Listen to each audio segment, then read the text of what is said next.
सत साहेब सभी को राम राम। मानव जीवन का परम लक्ष्य क्या है?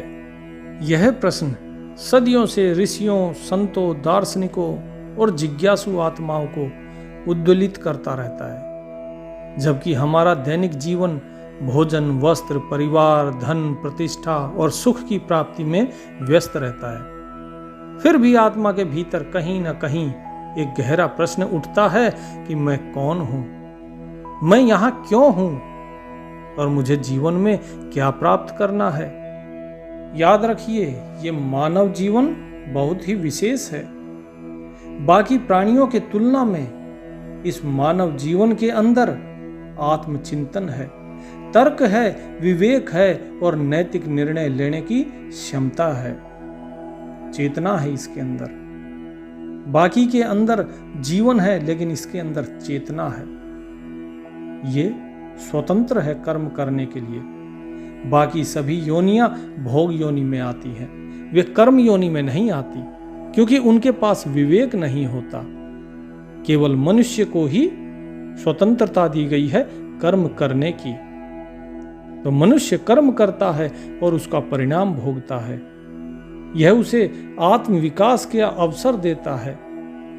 वो आत्मा का उत्थान कर सकता है। स्पिरिचुअल एस्पिरेशन अर्थात आध्यात्मिक आकांक्षा, इसका अर्थ है कि केवल मनुष्य ही है जो ये जानना चाहता है कि परम सत्य क्या है, आत्मा क्या है, परमात्मा क्या है, कौन है। ये चीजें बाकी कोई भी योनि में जीव नहीं जान सकता। इन बातों से यह स्पष्ट है कि मानव जीवन केवल भौतिक जीवन नहीं है, ये एक आध्यात्मिक यात्रा है। अधिकांश लोग ये सोचते हैं कि जीवन में हमारा लक्ष्य है धन कमाना, अधिक से अधिक धन कमाना। पढ़ाई लिखाई करते हैं, बड़े हो जाते हैं। बचपन से हम बच्चों को यही तो कहते हैं, बेटा नौकरी, बेटा कुछ बिजनेस करो, बेटा लायक हो जाओ, कमाना सीखो, कुछ करो। यही तो चीजें हैं। तो व्यक्ति के दिमाग में यही बैठ जाता है कि मेरा परम लक्ष्य है धन कमाना।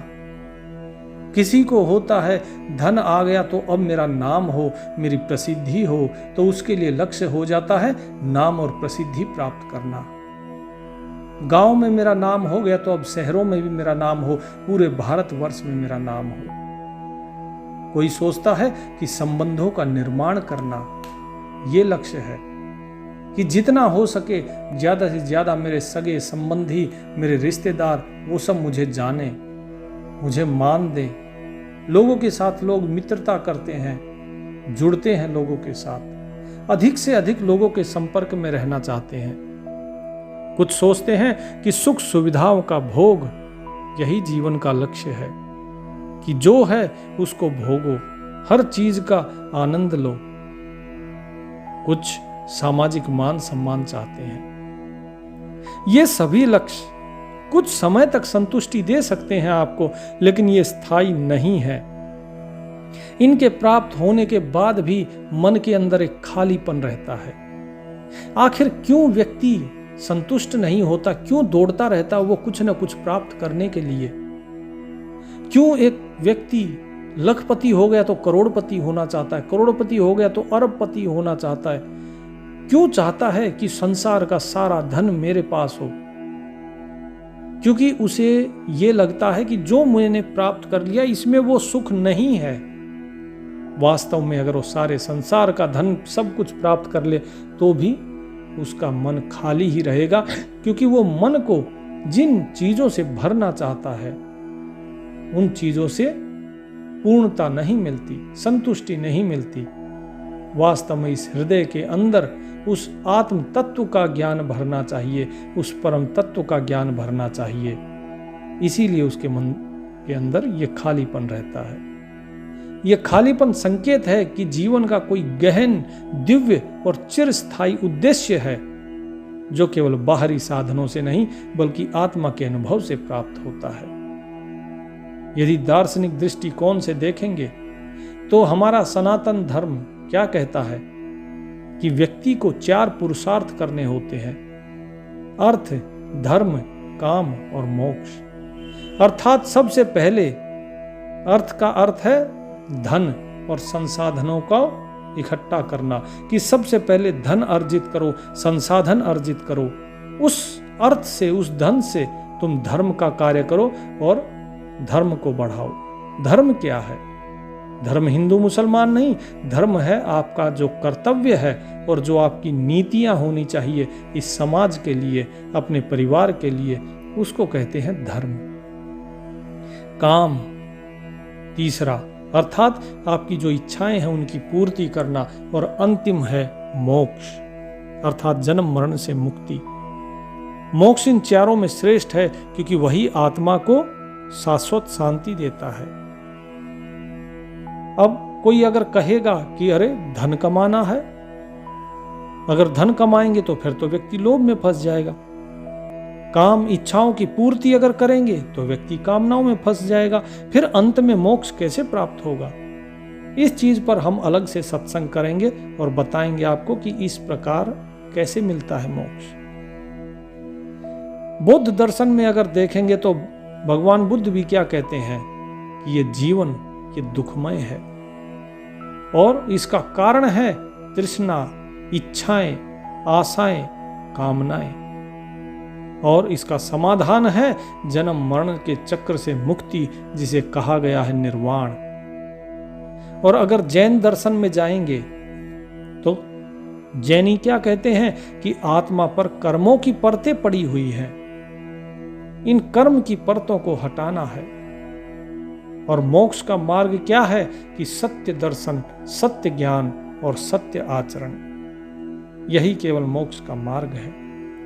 वहीं अगर पश्चिमी देशों की अगर देखें तो पाश्चात्य दर्शन में क्या कहते हैं? सुकरात कहते हैं कि अपने आप को जानो, स्वयं को जानो, आप दूसरों को जानने की फेर में मत पड़ो। प्लेटो कहते हैं कि ये आत्मा अमर है, ये शरीर अस्थाई है, ये चिरंजीवी नहीं है। नीत्शे और सार्त्र जैसे जो अस्तित्ववादी दार्शनिक है वो भी क्या कहते हैं कि आत्मा की तलाश करो। वे भी आत्म प्राप्ति की तलाश करते हैं, हालांकि वो ईश्वर को नहीं मानते। संतों और भक्तों की दृष्टि में कबीर साहिब तो कहते हैं, जब मैं था तब हरि नहीं, अब हरि है मैं नाही, सब अंधियारा मिट गया जब दीपक देखा माहे। कि वो परमात्मा, वो हरि, वो तब तक नहीं मिलता जब हमारे अंदर मैं होती है। केवल अंतिम लक्ष्य हमारा उसको प्राप्त करना है, और अगर वो मिल जाए फिर ये मैं नहीं रहता है, दोनों में से कोई एक ही रहता है। स्वामी विवेकानंद कहते हैं कि जीवन का उद्देश्य है भीतर की दिव्यता को प्रकट करना। जो रमण महर्षि हैं वो कहते हैं कि मैं कौन हूं, इस प्रश्न को अपने मन में दोहराते रहो, और तब तक दोहराते रहो जब तक मन में सच्चा मैं प्रकट ना हो जाए, सच्चा मैं। तो ये सभी का अपना अपना दृष्टिकोण है, लेकिन सभी एक ही तरफ इशारा करते हैं कि जीवन का परम लक्ष्य है उस सत्य को प्राप्त करना, उस ईश्वर को प्राप्त करना, आत्म तत्व को प्राप्त करना। तो आत्म साक्षात्कार और ईश्वर साक्षात्कार, भेद क्या है इनमें? आत्म साक्षात्कार का अर्थ है ये जानना कि मैं शरीर, मन या बुद्धि नहीं हूं। आत्मा अजर, अमर, शुद्ध है और शांत है, और आत्मा उस परमात्मा का अंश है। ये है आत्म साक्षात्कार। वहीं ईश्वर का साक्षात्कार का अर्थ है कि ईश्वर को केवल विचार नहीं, उसको अनुभव के रूप में जानना। केवल उसको अनुभव से जानो। अगर कोई व्यक्ति सिर्फ विचारों में ही रह गया तो विचार तो मन की कल्पनाएं हैं, तो इसीलिए उसे अनुभव करो। उसका अनुभव 2 तरीके से हो सकता है। उसका अनुभव बाहर की प्रकृति में हो सकता है, और दूसरा रास्ता है अपने अंदर जाना। उसे आप बाहर भी देख सकते हो और उसे अंदर भी देख सकते हो। अंदर जाने के लिए आपको साधना करनी है, नाम सुमिरन करना है, जबकि यदि उसे बाहर जानना चाहते हो तो बाहर सृष्टि के कण कण में उसका दीदार हो सकता है, उसका अनुभव हो सकता है। यहां दीदार का अर्थ ये नहीं है कि आप अपने स्थूल चक्षुओं से उसे देख सकते हैं। इसका अर्थ है कि आप उसको अनुभव कर सकते हैं। द्वैत अर्थात मैं और वो, इसको मिटाकर अद्वैत में ही जीना, ये ईश्वर साक्षात्कार कहलाता है। जीवन में हर स्थान पर उस ईश्वर को देखना, ये ईश्वर साक्षात्कार कहलाता है। तो परम लक्ष्य की ओर कैसे बढ़ें? तो परम लक्ष्य की ओर बढ़ने के जो साधन हैं वो है, सबसे पहले है वैराग्य। वैराग्य अर्थात डिटैचमेंट, जिसे कहते हैं मोह और माया से मुक्त होना। मोह और माया से जब आप मुक्त होगे तो अपने आप ही विरक्त हो जाओगे। और उसके बाद दूसरा जो साधन है वो है विवेक, विजडम। क्या करता है विवेक?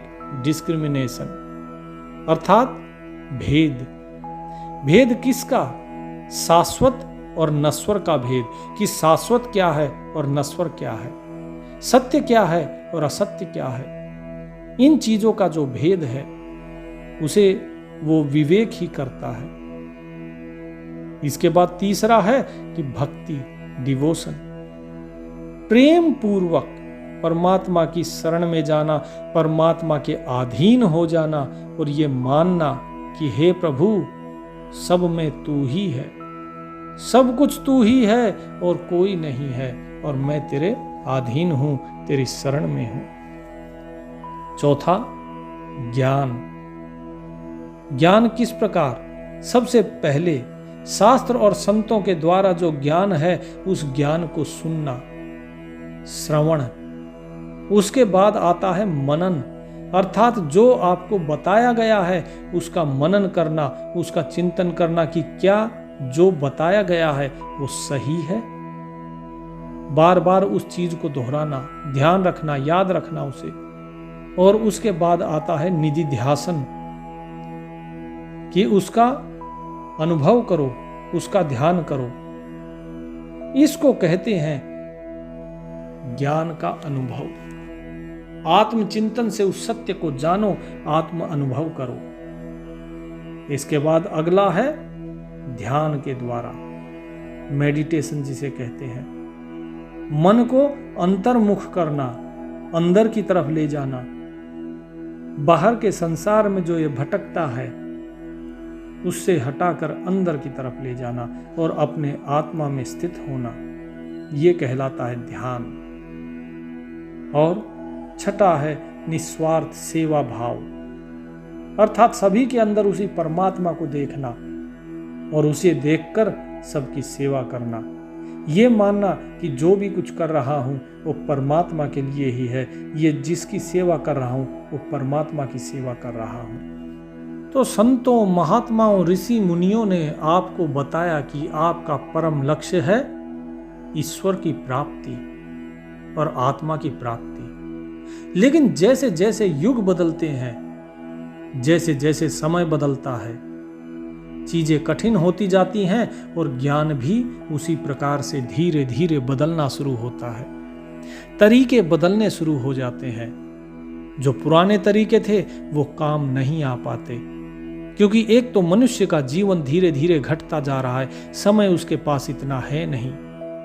दूसरा, इस मन को भटकाने के लिए नाना प्रकार की चीजें इजाद की जा रही हैं ताकि इस मन का रंजन हो सके, मनोरंजन हो सके। और यदि मन उसी मनोरंजन में ही फंसा रह गया तो किस प्रकार प्राप्ति होगी, किस प्रकार आप अपने लक्ष्य तक पहुंचेंगे। कोई व्यक्ति यदि अपनी मंजिल की तरफ चल रहा है और रास्ते में चलते चलते उसे अनेकों प्रकार की चीजें दिखाई देती हैं, कहीं मेला लगा है, कहीं मिठाइयां हैं, कहीं कुछ है तो कहीं कुछ है, और व्यक्ति यदि उसके अंदर भूल गया अपने आप को, उन्हीं के अंदर घूमता रह गया, तो क्या वो मंजिल पर पहुंचेगा? नहीं पहुंचेगा। तो इन चीजों से हटना है आपको। दूसरी चीज कि जिस प्रकार कामनाएं, वासनाएं ये बढ़ती जा रही हैं, ये व्यक्ति को भटका देती हैं, ये व्यक्ति को उसकी मंजिल तक नहीं पहुंचने देती। तो क्या करें? लोग कहते हैं कि मंजिल पर नजर रखो, मंजिल पर नजर रखो, एक ना एक दिन पहुंच जाओगे। बिल्कुल सही बात है, लेकिन यदि मंजिल पर ही नजर रही तो नीचे रास्ते में कांटे हैं या पत्थर हैं, कैसे पता लगेगा? कहीं कांटा आया तो पैर में चुभ जाएगा और कहीं पत्थर आया तो ठोकर लगेगी, गिर जाओगे। तो क्या किया जाए? ऐसा क्या हो कि मंजिल तक पहुंचे भी और हमें कष्ट भी ना सहना पड़े। फिलहाल मंजिल को तो आप जानते नहीं। आप नहीं जानते कि आपकी मंजिल, जिस ईश्वर को आप पाना चाहते हैं, वो ईश्वर दिखता कैसा है। कैसे जानोगे? जिस आत्मा को आप जानना चाहते हैं वो कैसी दिखती है, कौन है, कहां पर रहती है, कैसे जानोगे? तो इसके लिए कबीर साहिब क्या कहते हैं? श्वास श्वास में नाम ले, वृथा श्वास मत खोए, न जाने इस श्वास का फिर आवन होए न होए। कि मंजिल की तरफ मत देखो, क्योंकि मंजिल की तरफ अगर देखते रहोगे तो नीचे ठोकर लगेगी, गिर जाओगे, कांटे चुभेंगे, पहुंच नहीं पाओगे। तो क्या करें? केवल हर श्वास के अंदर केवल उस परमात्मा का नाम सुमिरन करो, क्योंकि जब परमात्मा का नाम सुमिरन करोगे तो ध्यान तो आपका उसी में हो गया। जब ध्यान आपका नाम में हो गया तो आप बाकी चीजों की तरफ से ध्यान हटा लोगे। तो जो वैराग्य है वो अपने आप आ जाएगा। वैराग्य क्या है? वैराग्य है माया और मोह से मुक्त होना। लेकिन प्रेम तो आपका अब नाम में है। आप नाम में लगे हुए हो तो अपने आप ही बाकी चीजों से आप विरक्त हो जाओगे, तो वैराग्य उत्पन्न होगा मन में। दूसरी चीज है विवेक। जब नाम सुमिरन करोगे तो आपको इस चीज का भेद करने की जरूरत नहीं है कि शाश्वत क्या है और नश्वर क्या है। शाश्वत क्या है, नश्वर क्या है, ये बाहरी दृश्य के लिए जरूरी है। जब आप नाम सुमिरन कर रहे हो तो इस चीज की चिंता करने की आपको जरूरत ही नहीं है। इसके बाद तीसरी चीज आती है भक्ति। जब प्रेम पूर्वक आप प्रभु का नाम सुमिरन कर रहे हैं, ठीक है आपने उसे नहीं देखा, ठीक है कि आप नहीं जानते कि प्रभु कौन है, क्या है, कैसा है, लेकिन प्रेम से आप उसका सुमिरन करते रहिए। अपने आप ही आप उस तक पहुंच जाओगे, उसके रूप के साथ एक हो जाओगे। क्या माता सबरी ने श्री राम को देखा था? नहीं ना। क्या मीराबाई ने श्री कृष्ण को देखा था? नहीं ना। क्या प्रहलाद ने नरसिंह रूप में भगवान को देखा था? नहीं देखा। जब उन्होंने नहीं देखा फिर भी अगर उन्हें प्राप्ति हो सकती है तो आपको क्यों नहीं हो सकती है? तो प्रेम, भक्ति, नाम सुमिरन ये करो और विश्वास जरूर रखो। ज्ञान, ज्ञान जो शास्त्रों से मिलता है, ज्ञान जो संतों से मिलता है, ज्ञान जो आत्मचिंतन से मिलता है, जब आप नाम सुमिरन करोगे तो इसकी भी आवश्यकता नहीं रहती है। इस सभी चीजों से व्यक्ति परे हो जाता है। क्या ज्ञान है? सभी चीजों का निचोड़ एक ही तो है, वो परमात्मा, और आप उसी का नाम सुमिरन कर रहे हो तो वहीं पर ही आपका ज्ञान, ध्यान, सब कुछ उसी के अंदर आ गया। जो आपकी साधना है क्या होती है? वो कि मन को अंतर्मुख करना, यही तो ध्यान है। आत्मा में स्थित होना, यही तो ध्यान है। तो जहां आपका मन नाम सुमिरन में लगा हुआ है वो भी तो ध्यान ही है। जप तप संयम साधना सब सुमिरन के माहे, कहें कबीर सुमिरन किए स्वामी माहे समाहे। कि जप हो, तप हो, संयम हो, साधना हो, ये सब कुछ नाम सुमिरन में ही आ जाता है। बाकी चीजें आपको कुछ करने की जरूरत नहीं है, और जो सुमिरन करे वही मालिक के अंदर समा जाता है। तो आपका केवल एक ही लक्ष्य होना चाहिए। आपका लक्ष्य उस परमात्मा की प्राप्ति नहीं, आपका लक्ष्य आत्म तत्व की प्राप्ति नहीं, आपका लक्ष्य होना चाहिए सजगता के साथ नाम सुमिरन, सजगता के साथ इस जीवन को जीना। जब आप सजग हो जाओगे, अपने जीवन को ध्यान से देखोगे, अपने जीवन को देखो कि मैं क्या कर रहा हूं। आप खाना बना रहे हो तो ध्यान से देखो कि मैं खाना बना रहा हूं, क्या मैं नाम सुमिरन किया? भूल गए हो फिर शुरू करो। हर एक पल के लिए, हर एक श्वास के लिए सजग हो जाओ। ये सजगता ही रखनी है। याद रखिए, जो मंजिल होती है, मंजिल क्या है? मंजिल फल है उस रास्ते का जिस रास्ते पर आप चल रहे हो। जब व्यक्ति कहीं पर पहुंचता है तो रास्ते में उसे अनेकों चीजें मिलती हैं। मेला, कहीं गांव, कहीं शहर, कहीं सुनसान, कहीं खेत, इस प्रकार अलग अलग चीजें, अलग अलग दृश्य उसे दिखाई देते हैं। लेकिन व्यक्ति को केवल सजगता के साथ अपने मार्ग पे चलना है। यदि वो मार्ग पे चलता रहा तो वो अपनी मंजिल पर पहुंच जाएगा। इस मार्ग पे चलते हुए जो भी कुछ चीजें आपको दिखाई दे रही हैं, इधर उधर जो भी आप प्राप्त कर रहे हैं, वो सब कुछ इस रास्ते पर चलने का फल है। जिस प्रकार व्यक्ति रास्ते पर चलता है, उसे भूख भी लगती है, उसे प्यास भी लगती है, उसे थकान भी होती है। ये सब इस रास्ते पर चलने में आने वाली बाधाएं होती हैं।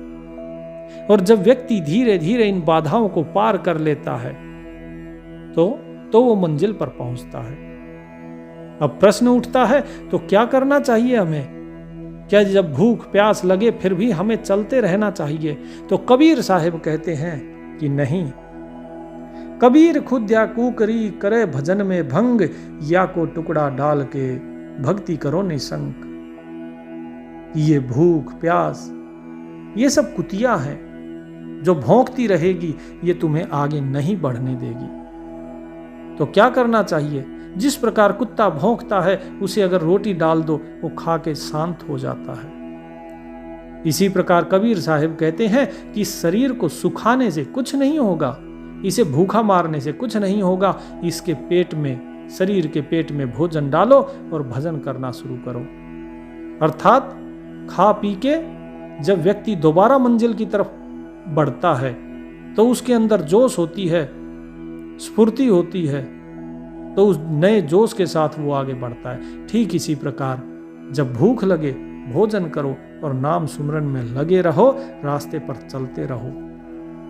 अंत में जब आप आगे बढ़ते हो, धीरे धीरे जब व्यक्ति रास्ते पर चलता है अपने मंजिल के, उसके आसपास इधर उधर की चीजों में वो मन को नहीं भटकाता, तो अपने आप ही उसका मन सद जाता है, वो चलना शुरू हो जाता है अपने रास्ते पर और तेजी से।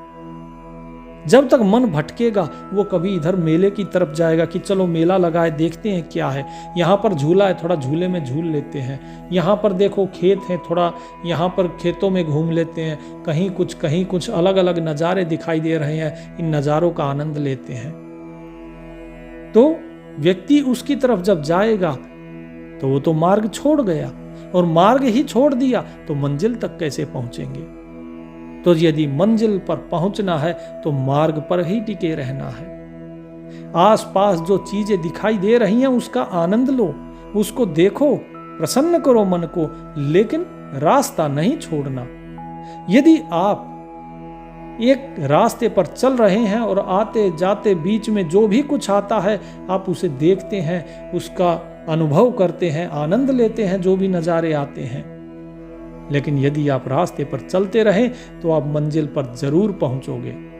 यही तो जीवन है।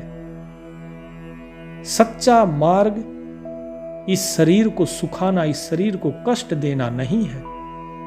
परमात्मा को प्राप्त करने का सच्चा मार्ग है। जो भी कुछ आपको इस रास्ते में दिखाई दे रहा है, जो भी कुछ मार्ग में आपको मिल रहा है, ये सब आपके कर्म का फल है। उस मार्ग पे आप चल रहे हैं, इसका फल है ये। उस फल का आनंद लो, उसे देखो और देखकर आगे बढ़ जाओ। उसके साथ चिपके मत रह जाओ। अगर आप रुक जाओगे तो फिर तो आगे नहीं बढ़ पाओगे। धन आया, धन के साथ रुको मत, उसको भोगो और आनंद लेते चलो और आगे बढ़ते चलो। खाने की चीज आई तो ली और बढ़ गए आगे, और जीवन का आनंद लेते रहे, खाते रहे और मार्ग पे चलते रहे। ठीक इसी प्रकार आपको जो भी कुछ मिलता है रास्ते में, ये सब मार्ग के अंदर आने वाली चीजें हैं। ये हर एक व्यक्ति को मिलेंगी। उसका आनंद लो, उसका अनुभव करो और बढ़ते जाओ। नाम सुमिरन में ही लगे रहो। अपने मन को इस नाम सुमिरन के मार्ग से मत हटने देना। इसमें लगे रहोगे तो आपका मन सद जाएगा। ये मन अपने आप आपके रास्ते पर चलना शुरू हो जाएगा, उस लक्ष्य की तरफ चलना शुरू हो जाएगा। इसके बाद फिर आता है आपका आत्म साक्षात्कार। धीरे धीरे आपके अंदर की ऊर्जा बढ़ने लगती है, क्योंकि जैसे जैसे मंजिल नजदीक आती है, हमें दिखता है अरे सामने ही तो है, तो हमारी चाल बढ़ जाती है कि चलो भाई अब तो पहुंचने ही वाले हैं। एक नई ऊर्जा का संचार होता है। ठीक इसी प्रकार जब धीरे धीरे आप आगे बढ़ते जाते हैं तो आपके जो चक्र हैं ये जागृत होना शुरू होते हैं, ऊर्जा का संचार होता है अंदर। नाम सुमिरन में जब लगे रहते हैं, धीरे धीरे उस प्रभु से प्रेम और विश्वास और ज्यादा होता है, और उसके बाद फिर होता है आत्म साक्षात्कार। ये आत्म साक्षात्कार आपकी मंजिल नहीं है, ये भी एक फल ही है। फल किसका? उस मार्ग पर चलने का। जिस मार्ग पे आप चलते आए हो ये उसका फल है। आप यदि मार्ग पे चलोगे बंबई जाने वाले तो आपको बीच में अनेकों फल मिलेंगे। यदि कोई व्यक्ति दिल्ली से बंबई जाता है तो बीच में आगरा भी पड़ेगा, बीच में झांसी भी पड़ेगा, बीच में इटारसी भी पड़ेगा, बीच में नांदेड़ भी पड़ेगा, बीच में कहीं नासिक आएगा, कहीं पूना आएगा, फिर जाके आप बंबई पहुंचोगे। लेकिन बीच में कितनी चीजें आ गई। अब ये आपको तय करना है कि आप कहां जाते हैं। यदि आप उस रास्ते पर चलते रहते हैं तो आप निश्चित रूप से आप बंबई जरूर पहुंचेंगे। बस यही फर्क है कि आपको आत्म साक्षात्कार होगा, ये भी उसी रास्ते पर चलने का फल ही है। जब आप नाम सुमिरन में फिर भी आप रहते हो, लगातार चलते रहोगे, इस आत्म साक्षात्कार के माध्यम से ही आप उस परमात्मा को जान पाओगे। आप उसको और अपने आप को जान पाओगे। एक दूसरे को जब जान जाएंगे तो समझ में आएगा कि हाँ ये मेरी मंजिल थी। जब तक आप उसे नहीं पाते तब तक आप नहीं जान पाएंगे कि ये मेरी मंजिल थी। जब आप उसे पा लेंगे तब आपका स्वयं का मैं खत्म हो जाएगा, और जब आप जानेंगे अरे मैं कहाँ हूं, मैं तो है ही नहीं। लोग चाहते हैं उस ईश्वर का दर्शन करना, इसीलिए नहीं कर पाते क्योंकि वो दर्शन करना चाहते हैं। जब मन में कोई भी इच्छा हो, चाहे वो मुक्ति की ही आशा क्यों ना हो, वो भी बंधन का कारण है। इसीलिए व्यक्ति दीदार नहीं कर पाता, और दीदार कर भी नहीं सकता है, क्योंकि जब दीदार करने वाला ही नहीं रहा तो दीदार कौन करेगा। जब मंजिल पे पहुंच जाते हैं तो वो और आप एक हो जाते हैं। जिस प्रकार नदी बहती हुई सागर के अंदर मिल जाती है, फिर ये नहीं पता लगता कि नदी कहाँ है और सागर कहाँ है, फिर सब सागर हो जाता है। और जब तक सागर में नहीं मिलती तब तक केवल नदी रहती है। जब आप चलेंगे इस रास्ते पर तो इसमें बहुत सी बाधाएं भी आएंगी।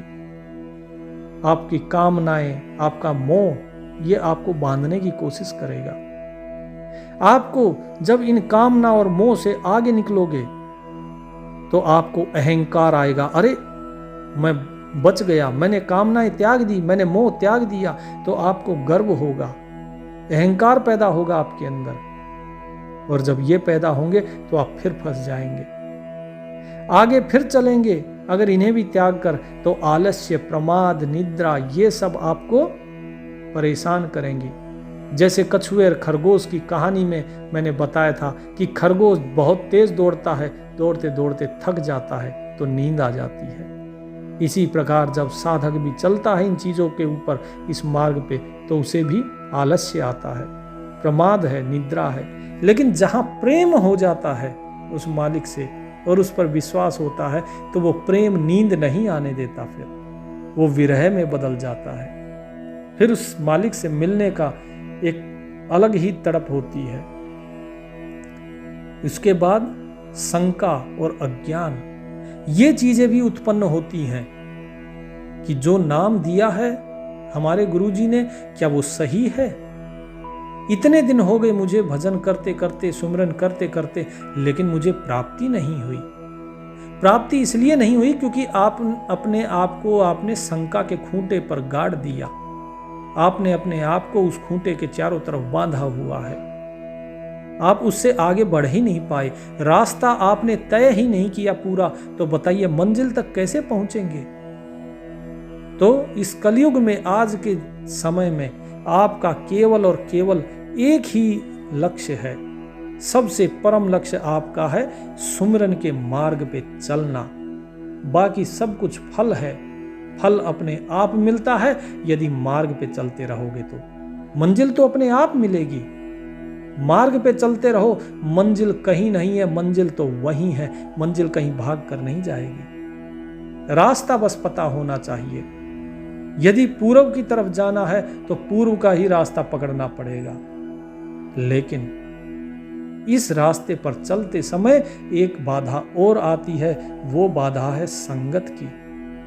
यदि कोई कुसंगी मिल गया, बुरी संगत वाला, जैसे किसी को आपके साथ अक्सर होता होगा, आप अपने घर जा रहे हैं, दूसरा कहेगा अरे थोड़ा सा उधर से घूम के चले जाना, कोई दिक्कत नहीं, थोड़ा मेरा साथ हो जाएगा। उसका साथ देने के लिए आप घूम कर आते हैं। समय किसका नष्ट हुआ? आपका। वो तो अपनी मंजिल पर पहुंच गया, उसे जहां पहुंचने था, लेकिन समय आपका नष्ट हुआ। अब आप घूम कर आएंगे। तो बुरी संगत जो है ये भी व्यवधान उत्पन्न करती है।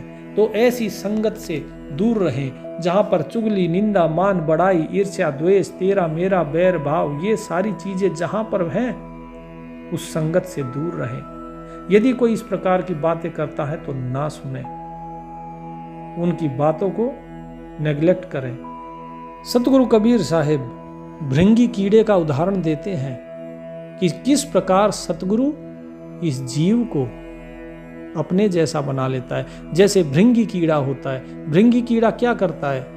जो भृंगी ततैया जैसा जो होता है, वो कीड़ा उठाकर लाता है, उसे मिट्टी के घर में डालता है और बंद कर देता है। उसके ऊपर गुंजन करता है और फिर उसे अपने जैसा ही बना लेता है। वो भी भृंगी हो जाता है। ये संसार भी ऐसा ही है। ऐसा मत सोचिए कि केवल गुरु ऐसा है। इस संसार में आप जिसको भी अपना मानते हैं वही आपका गुरु हो जाता है। इस संसार में जिससे भी आप ज्ञान ग्रहण करते हैं वही आपका गुरु हो जाता है।